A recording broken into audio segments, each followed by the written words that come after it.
एक क्लाइंट मेरे पास आया और उसने कहा सर मेरे अकाउंट में कर्नाटक से लीन लगा दिया गया है। मैंने कहा लीन का कारण क्या है? तो उसने मुझे बताया सर मैंने यूएसडीटी किसी को सेल की थी और वो 40,000 की थी। तो मैंने उससे पूछा कि लीन कितने का लगा है? तो उसने बताया सर मेरे अकाउंट में 3,60,000 रुपए का दो अकाउंट है, दोनों में लीन लगा दिया है, एक में 1,90,000 का और एक में 1,70,000 का।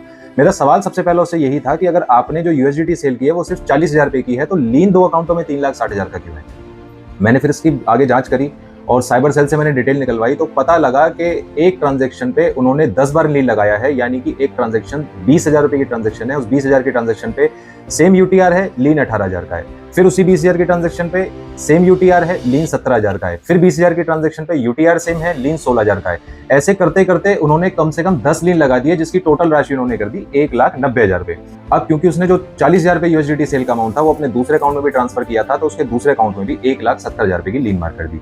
यानी एक व्यक्ति जिसने यूएसडीटी सेल की है सिर्फ 40,000 रुपए की, उसके दो अकाउंटों में लीन मार कर दिया गया है, 3,60,000 रुपए, अकाउंट को फ्रीज कर दिया गया है और बिना किसी जांच के, बिना किसी पड़ताल के उसको 35 दिन का नोटिस सर्व करवा दिया जाता है कि आप कर्नाटक आइए, 7 दिन में जवाब दीजिए।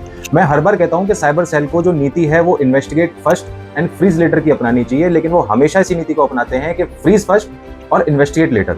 अगर इसी तरीके से इनका चलता रहा तो वो दिन दूर नहीं है, लोग ऑनलाइन ट्रांजैक्शन करना बंद कर देंगे, ऑनलाइन किसी से लेना देना बंद कर देंगे, ऑनलाइन व्यापार करना बंद कर देंगे और दोबारा से कैश की ट्रांजैक्शन को करेंगे। तो मेरा अनुरोध है साइबर सेल से कि आप पहले इन्वेस्टिगेट कर लीजिए, उसके बाद किसी अकाउंट के किसी नतीजे पर पहुंचिए कि इसको हमें फ्रीज करना भी चाहिए, नहीं करना चाहिए। अगर आप 40,000 के चक्कर में किसी अकाउंट को 3,60,000 रुपए माइनस कर रहे हैं तो आप भी अपनी ड्यूटी को अच्छी तरीके से परफॉर्म नहीं कर रहे हैं।